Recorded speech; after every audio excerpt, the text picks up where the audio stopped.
Thank you so much. I really appreciate this invitation. It's my first time to Saudi Arabia. What a pleasure. I'm enjoying my visit.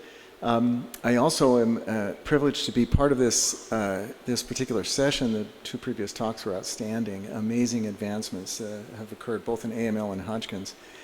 So what I want to do today is try to talk about important measures that we can make before and after CAR T-cell therapy that can really help us understand my goal in treating patients with ALL, specifically with CAR T-cell therapy, is to avoid transplantation as much as possible.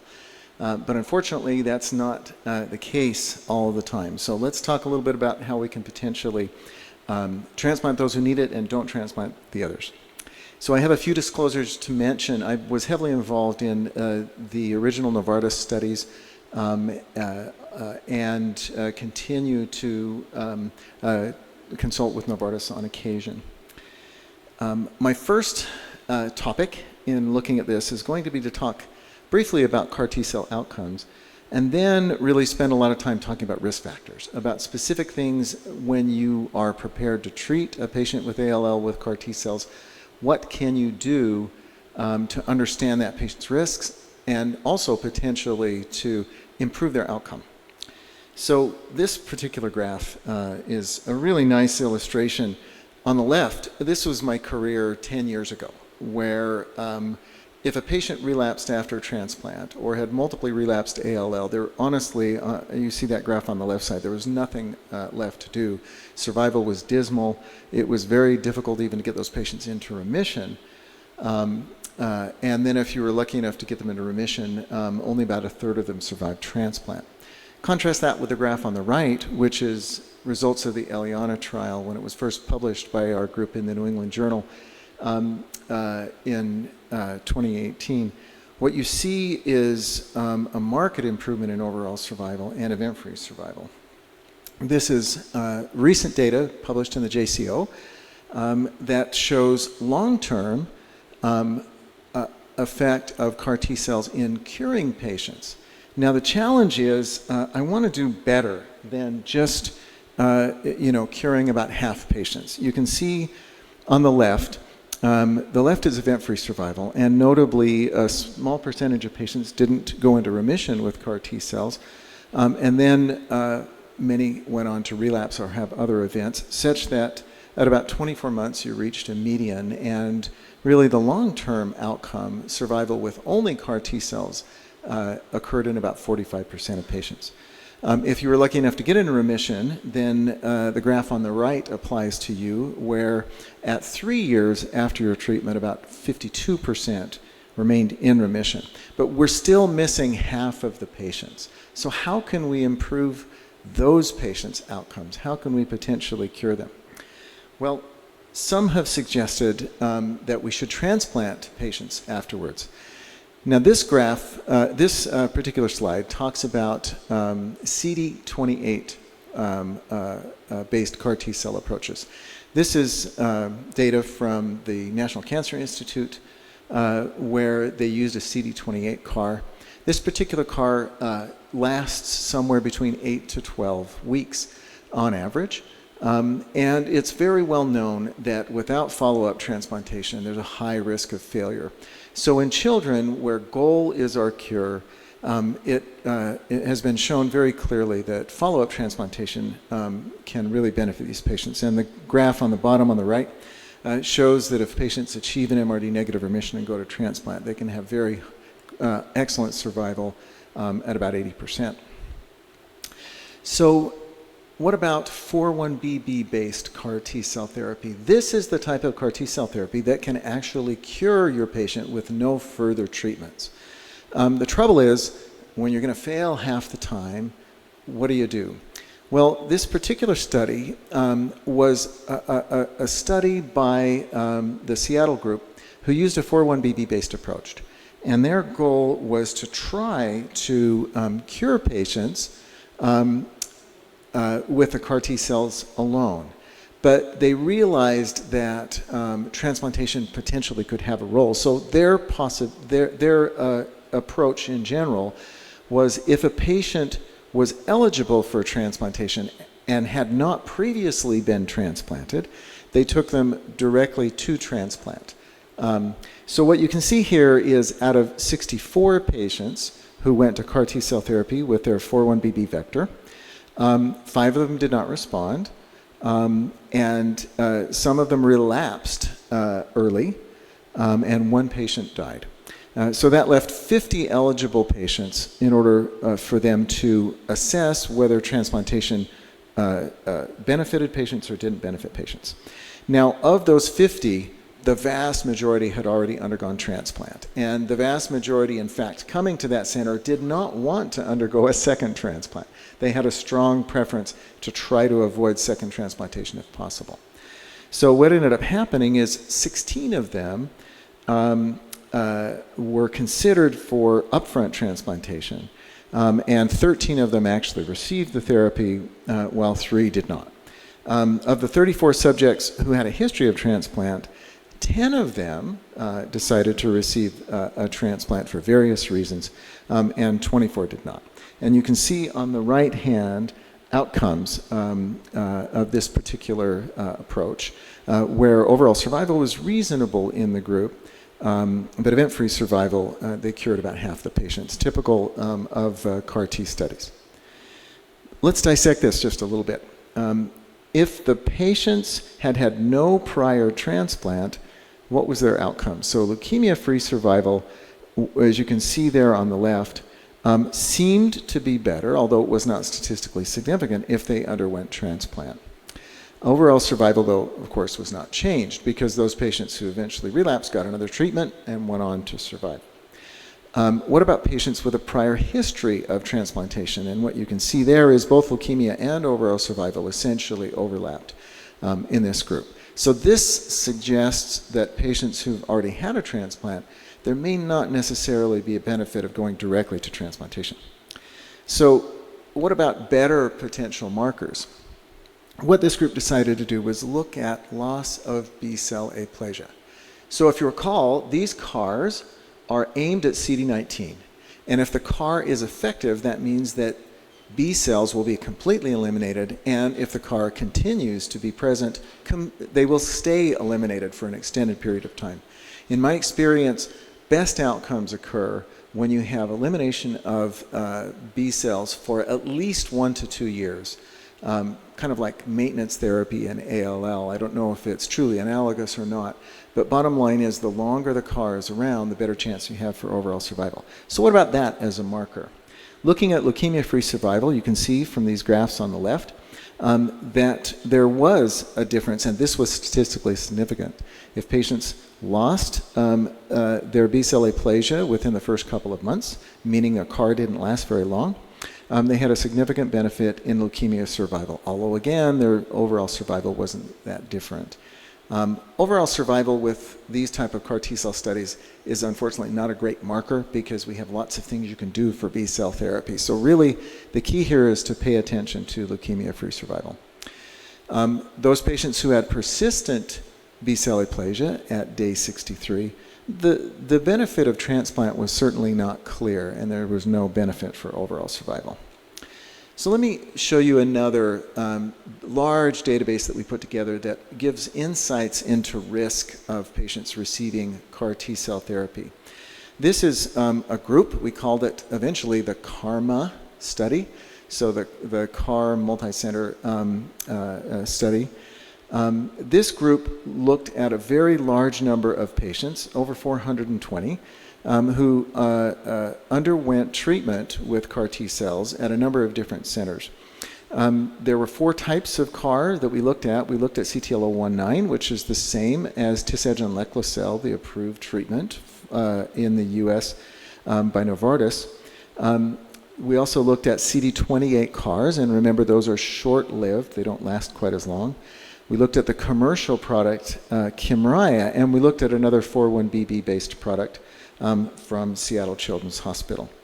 Now what you can see here is that response rates differed slightly in that the CD28 patients didn't respond as much, and we have to qualify that because most of the patients who got CD28 CARs failed a previous CAR and then went to the National Cancer Institute to get that treatment. So it's not quite a fair comparison.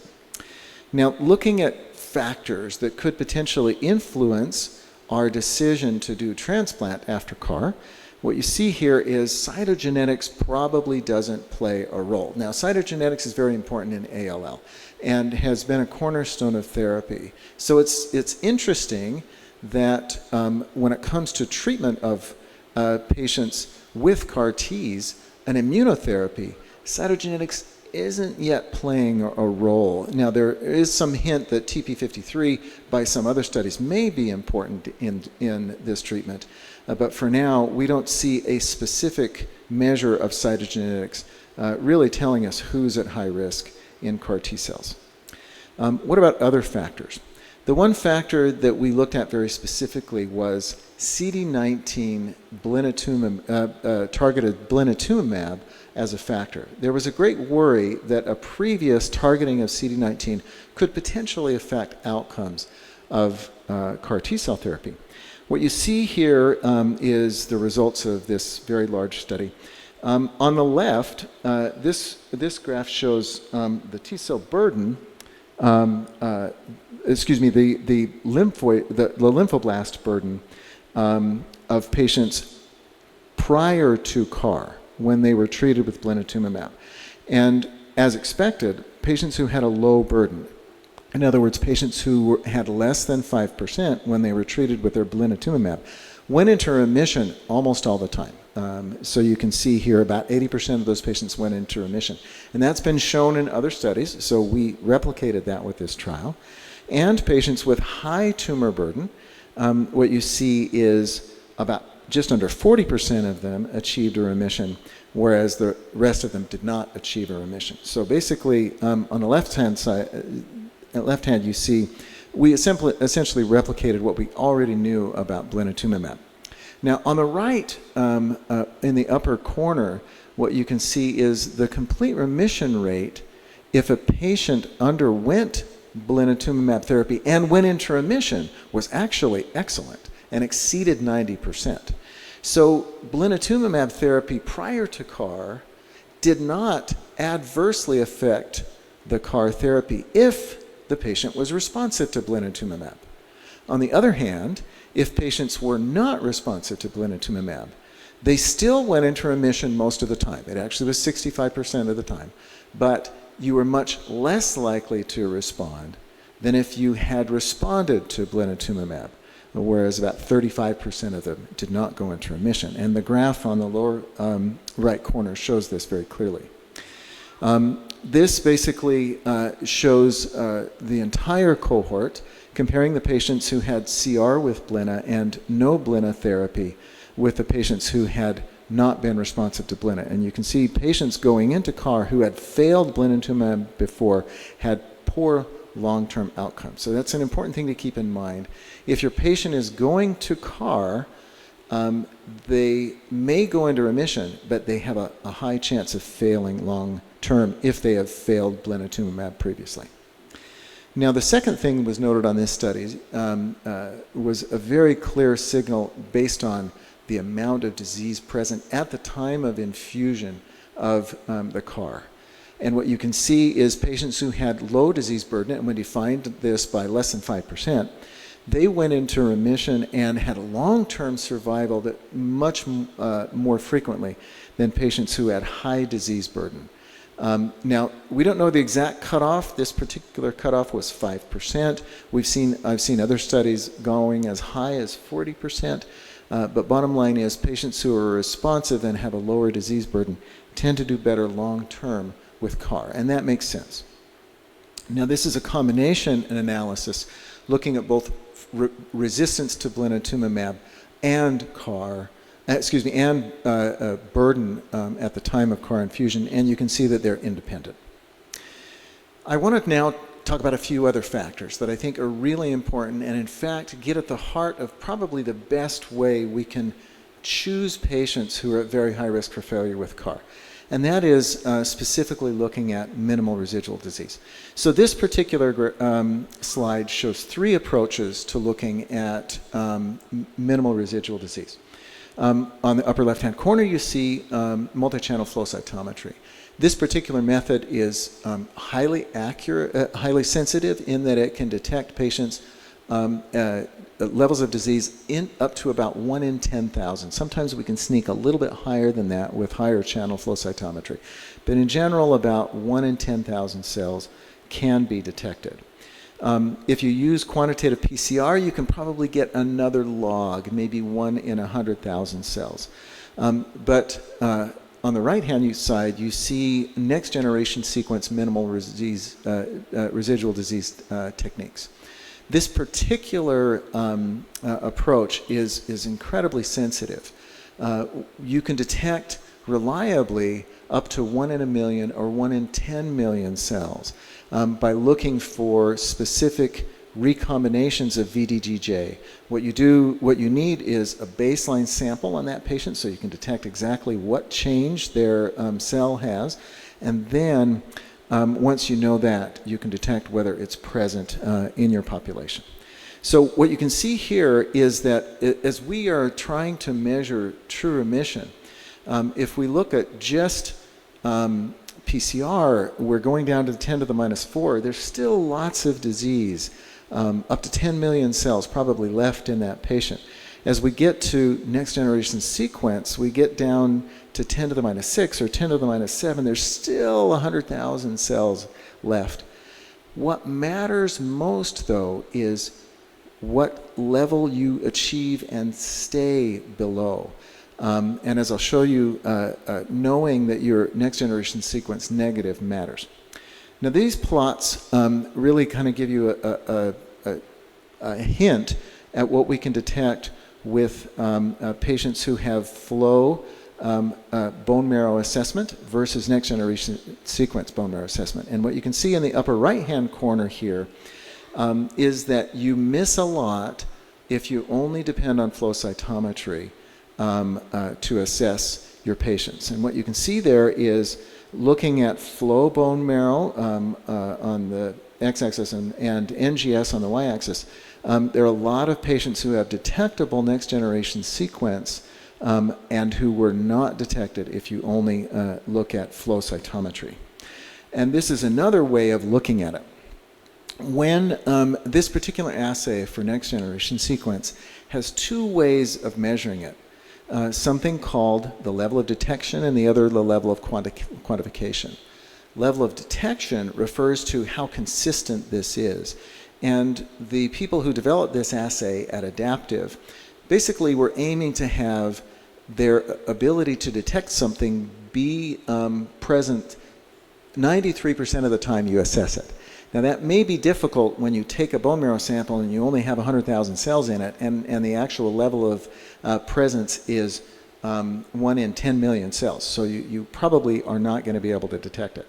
So bottom line, there may be disease in that patient that's actually below their official level of detection. And what you can see is in this very detailed study that we performed, we had a number of patients on the left-hand side who had detectable disease, but it was below their level of detection. They also quantified it, but it was below their official level of quantification because the level that they chose at this was 1 in a million cells. Now, does it matter whether you ignore all of these patients who may be detected because their levels are there but they're super low? Are they just an artifact? Is that a false positive? In this case, we did an analysis of over 100 patients who had CAR T-cell therapy. And we looked at patients who were positive, but only if they were positive above the level of detection, which was 10 to the minus 6. And what we see is if we consider those patients who had low-level disease as being negative, then it throws everything off, and we can't tell the difference between a negative and a positive patients. And that's because those patients are actually positive. So let's look at the same group detected at 28 days if we look at any level of positivity, even if it's 1 in 10 million cells. And what we see here then is it matters. There's a huge difference in your ability to detect who's going to relapse and who's not going to relapse if you consider any level of detection positive. This is at day 28. Now at day 28, what you can see is maybe there's a slight amount, there's a small percentage of patients where you're just detecting that lymphoblast population disappearing. As you can see, because there's about 20% of patients who seem to have long-term response who had some detectable disease. But by the time you get to 3 months, which is graphs E and F, and 6 months, which is graphs G and H, all of the patients who had any detectable disease eventually relapse. So this is incredibly important. And if you know this, then you potentially can act on it and do something. Well, how much time do you have to act on it? What this graph shows is the amount of time you have for relapse in CAR T if you depend on certain assays. So the blue line is the time from first detection of flow cytometry to the time when they actually relapsed. And as you can see, half of your patients relapsed at the time you first detected. If you follow out the rest of them who just had MRD positive detection, then you see you have somewhere between 30 to 90 days before 100% of your patients are going to relapse. If you do your cutoff of 10 to the minus 6, then you got up to 6 months, and about a third of your patients have relapsed by the time you detect it.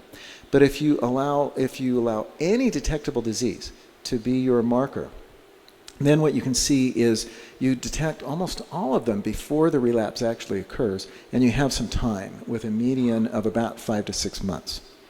Now, the second marker of B-cell aplasia I already mentioned, and this is a nice curve that shows if you have B-cell aplasia loss early on the left-hand graph at 3 months, then your outcome is very poor. But if you get out to 6 months, then your outcome is better.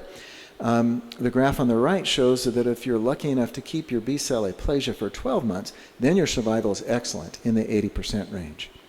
So what this has come to is a nice trial that we are opening right now to try to see if we can predict who is going to relapse and treat them and salvage them with transplantation. So we're calling this the CAR Cure trial. We're opening this at about 6 centers in the United States. And we're starting with patients who are treated with CARs. And if they become NGS negative, our plan is to continue to monitor them.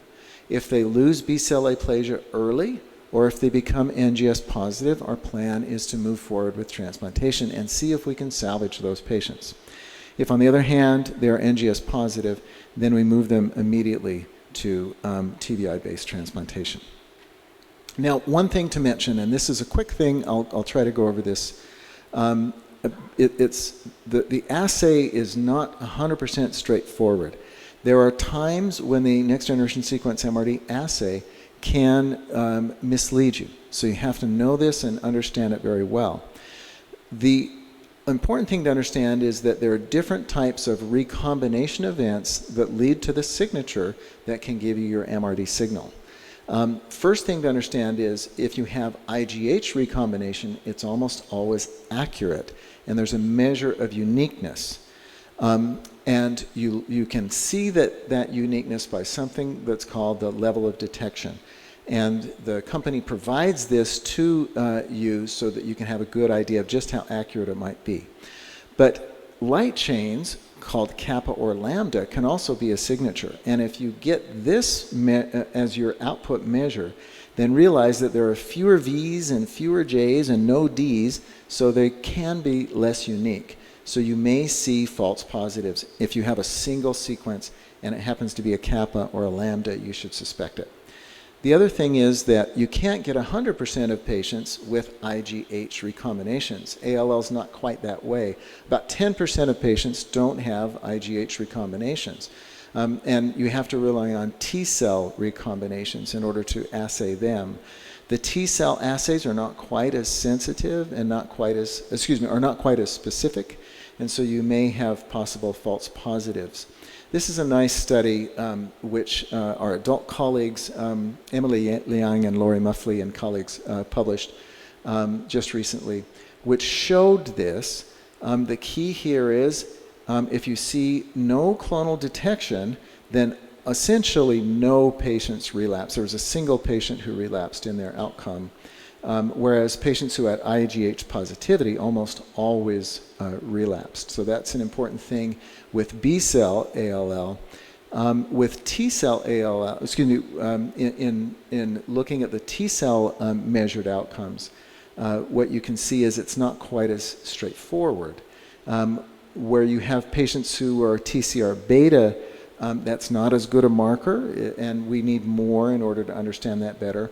If they're only TCR gamma positive, those patients can have a small level gamma detection and still be positive.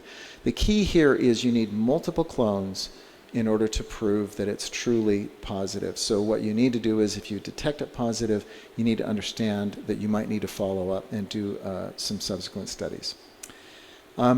This is a nice little approach that we put together in a How I Treat that was published in Blood a short while ago that kind of divides patients into risk, looks at potential risk factors associated with outcome, and suggests different ways of monitoring patients in order to decide if and when you should consider transplantation.